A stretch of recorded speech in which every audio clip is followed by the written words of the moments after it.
Hello everyone, King Channel TV here. A lot is unfolding within the circle against the 45th President of the United States. Fani Willis is being bombarded from all fronts. The D.C. judge has removed the president's trial date from the docket. The rumored reason is the president's immunity in the 2020 election. We don't know the full details surrounding the removal of the D.C. trial. But we do know that the defense team of Harrison Floyd is sitting on a ticking bomb, so they say, ready to go off during Georgia's RICO trial, if a trial even happens in Georgia. We also see strong obstacles from Georgia's state agencies that are going after the president, officials, and American citizens, in an effort to stop this revealing by the Harrison Floyd's defense. We will timeline these state agencies' actions. So let's get started, but first don't forget to like and share the video, subscribe to King Channel TV, and click that notification bell. On September 11, 2023, attorneys for Harrison Floyd filed in Fulton County Superior Court a motion to unseal the November 3, 2020, general election materials. This motion petitioned the court to order the Secretary of State, the Fulton County Board of Registration and Elections, and the Clerk of Fulton County Superior Court to unseal these general election materials for discovery purposes. It also ordered these entities to provide access to the listed items for inspection, copying, and scanning within 7 days of the filing. Knowledge of what these sealed general election materials contain has never been released to the public. The defense's reasoning was that information from the materials would be beneficial to Floyd's defense, and that it would prove that Donald Trump did win the November 3, 2020, presidential election. Right, well, even after several recounts and even some court rulings on the 2020 election, Harrison Floyd and his attorneys still aren't taking the state at their word that Donald Trump lost the state during that election year. They are now requesting every single ballot that was cast in 2020 here in Fulton County so they can count for themselves. And even though a judge expressed some concern over that request, he didn't outrightly deny it today. I think raise some alarms that you're asking to have a copy of every single ballot in Fulton County, and you're going to be able to know everyone who lived in Fulton County exactly how they voted.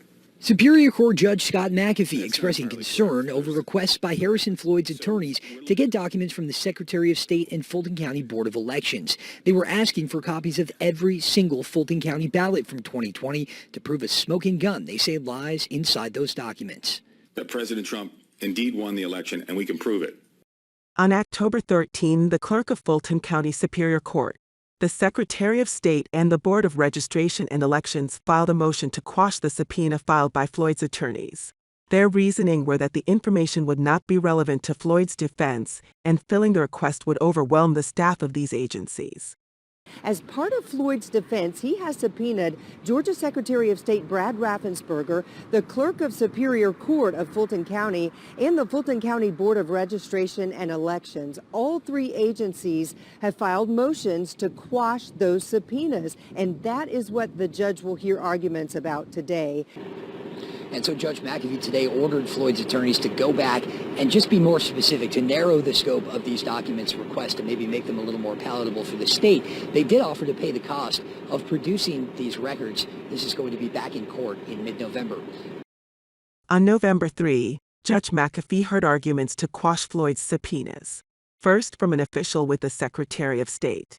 He stated that Floyd's request was not specific, that it was not relevant, and would overburden the office staff. Why don't we start with the Secretary of State's motion. Thank you, Your Honor. Again, Jack Sharman for the Office of the Secretary of State. Your Honor, all the important points are in our papers. I just might want to emphasize basically where we are. The remainder of the request essentially asks for everything about the 2020 election, and it's both unspecific, mostly not relevant, and super burdensome on the office. Mr. Floyd points to the scope of the indictment that he faces as a factor for our response, but the scope of the indictment doesn't govern the scope of subpoena's office. And then finally, the papers somewhat conflate us with the district attorney's office. We're a state agency, but obviously we're not the district attorney's office, and considerations of things like exculpatory evidence kind of thing just just don't apply. Other than that, I'm happy to answer the court's questions or go sit down. Well, yeah, I appreciate that. Well, we have a lot to unpack. Okay. Why don't we start with, I know that the Secretary of State's office is responding on a daily basis to open records requests, right? Yes, sir. So are these the kind of things that I would imagine have already been requested over the past couple of years? And if so, how have you responded to those as open records requests? Actually, some are, but for most of these other matters, actually, Your Honor, nobody has asked.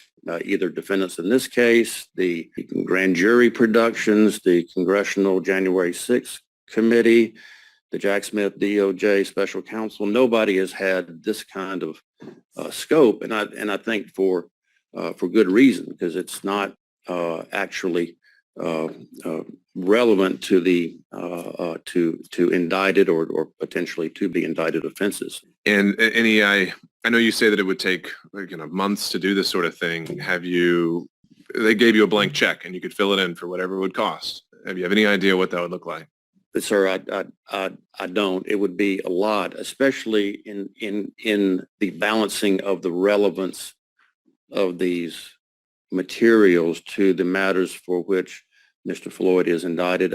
We understand that the defense theory trial is going to be to essentially litigate the 2020 election, but that defense theory doesn't overcome the burden to the office. So the two roads to go down there are, one, I would think, can there be a distinction at this phase about what might come in at trial? But right now we're in that pretrial phase where he might be looking for things that lead to other evidence that may be or may not be admissible. And so I wonder if just simply saying at this phase, well, it's probably not going to be relevant, is going to defeat this, because sometimes there's a chain, a thread you have to pull on. That's what I'm focusing on. So count one under RICO is charging a criminal enterprise, the objective of which is to overturn the election. And if that is the scope, how is the election not relevant? The election is obviously relevant for trial. It is driving the subpoena request. The Secretary of State's office is not the district attorney's office, where perhaps the district attorney's office might be discovery-wise. This is a straight old-fashioned subpoena response, burden, relevance inquiry. Relevance is a pretty low standard to clear.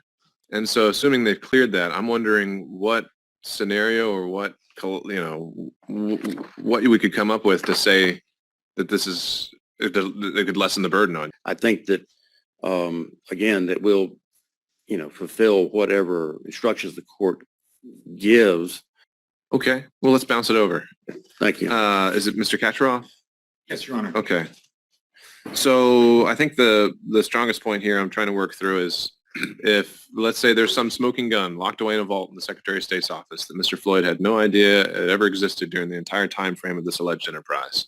How's that relevant? I focused on count one for the concept of relevance because in that count, we have, as I pointed out in my papers, numerous references to the election being lost by Donald Trump. Well, what happens if we show that Trump won? And there's three things that could happen. Number one, if Trump won, there are no false statements. The indictment goes away. Number two, if we don't know who won, the state can't prove false statements. They go away. But if after looking at the evidence that we have here, and we determine that indeed Trump lost, it sets up the defense for a mistake of fact. And the last thing I want to stress, Judge, I can't help that Jack Smith doesn't want these things. I can't help that other attorneys haven't thought to ask for these things. I know there's litigation going on right now with the Secretary of State with Fulton County where they've refused to turn this stuff over in civil. I got all that. I don't care about that. Those aren't my cases. What is my case is Harrison Floyd is looking at between 8 and 33 years. That's his liberty interest. Courts take liberty interest very seriously. So that liberty interest overcomes any burden the state has to be set back by a month or 2 or 3. And like I said, we're trying to be as reasonable and as flexible as we can, because I realize that it's the scope of it. But we've already offered to pay, and we offer the protective order. Well, I feel at this point we've kind of honed in more on some of the core issues, and I don't think I've got the full facts that I would need to make the balancing test and a decision today. I think I would need more from the Secretary of State's office. Yes, sir. We can do that. How long do you think that would take you to come up with? To do that submission? Yeah. A week? Okay. Do you think we could do it by close of business on the 9th? Yes, sir. Okay. Takeaways from this hearing show that the Office of the Secretary of State was reluctant to provide the defense election materials that could prove their point and assist in removing the RICO charges from Harrison Floyd. This turned into what was later called a dispute. As the judge continued to move forward to provide the defense-requested material, the state agencies continued their obstruction moves to stop Floyd. An official from the Office of the Clerk of Fulton County also participated in the hearing. He showed some reluctance by his own style of reasoning, but were more palpable than the Secretary of State. He later stated, "We have no dog in the fight." From the hearing, the Secretary of State's reason for the reluctance was because discovery was of the DA's office and Floyd's indictment was not relevant, so they could not provide the requested items and documentation. But something brought about a change. On November 9, the defense filed a notice of resolution of discovery dispute with the Office of Secretary of State. This should have meant that the issues of discovery and Floyd being relevant were resolved. But not so fast.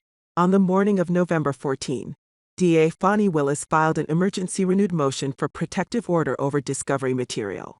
Her reason for doing this shows strong reference to Harrison Floyd. This move by the DA would actually put back in place Floyd's defense's inability to obtain discovery material. During the afternoon of the same day, David Shaffer, a defendant in the case, filed a motion opposing the DA's motion. On November 16, Judge Scott McAfee ruled in favor of the opposition motion submitted by David Shaffer. With these justifications in mind, the court hereby enters the attached protective order as proposed by Defendant Shaffer, with slight modifications, effective immediately. So ordered this 16th day of November, 2023. Signed Judge Scott McAfee. On November 15, DA Fani Willis filed a motion to revoke Floyd's bond, have him reprimanded back to jail, and with no possibility of bail. It makes us suspicious of her reasons for doing this, as the Fulton County Jail has shown to be lethal and one-to-many death traps for many inmates. Mr. Morrison? Good afternoon, Your Honor. One of the things I'd like the court to keep in mind is the spirit of this bond order, which was essentially to make sure that my client doesn't intimidate any witnesses or that he doesn't collude or with other witnesses regarding what their testimony may be. I believe when the court looks at the complaint about tweets, you're going to find that that never occurred. That was never his intention either, Your Honor. I don't believe that he should be remanded back into the custody of the state. There's no need for that. One of the things that bothers me is if these tweets had so angered or bothered the state, they would have picked up the phone call and called the defense team of my client and said, "Hey, listen, he's making tweets. We don't like them. Can you do something about them?" And we could have addressed the issue. Instead, they simply filed a motion. We believe the reason they filed that motion is my client is showing just how weak the case against him is. And I think he has a right to do that. This is political speech, Your Honor, and they're trying to silence it. Thank you. Your Honor, I just need to prove he violated the order once. He knew what he was doing. They signed this order. They agreed to it. There was a good reason to have an order with these conditions. And what we're really here to decide today is, does this order mean something or not? But Your Honor doesn't have to find it was intimidating. You can say, you know what, calling witnesses pieces of shit, it don't even matter. I don't find that to be intimidating. Do you find they communicated?